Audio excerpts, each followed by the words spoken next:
o ônibus sai dali para levar as pessoas nos lugares de referência que é Rio Grande, Pelotas, sim, Magé, Porto Alegre, depende do tipo de doença. Isso, da especialidade depende do tipo da especialidade da cidade. É isso aí. Mas tem muitas coisas que podem ainda fazer e dar certo na área da saúde, de ajudar as pessoas que tanto precisam.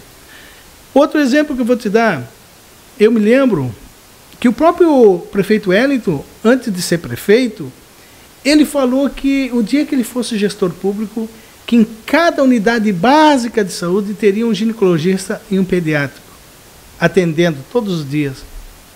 Passou-se os 8 anos e eu não vi até hoje pediátricos nos postos da unidade básica de saúde e ginecologista. Então, quer dizer, na política, como eu iniciei contigo, tu tem que ter palavra. Tu tem que mostrar e dizer, eu vou fazer. Depois não adianta tu chegar e dizer, eu não fiz porque não deu, porque os vereadores me trancaram os 8 milhões de reais, aquela parte toda ali, de repente depois tu quer tocar no assunto, eu até tocaria nesse assunto teu dos 8 milhões aí, que foi uma coisa que me chateou muito na política. 8 milhões é o das ruas, né?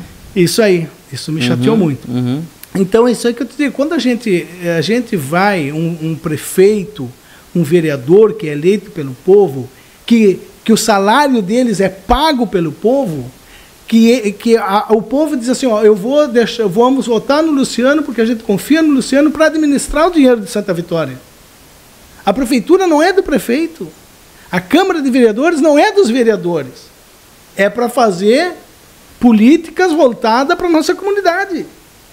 Tu não é chegar lá na prefeitura e dizer, eu sou o rei, a prefeitura é minha, vamos virar uma monarquia. Não, não é isso aí.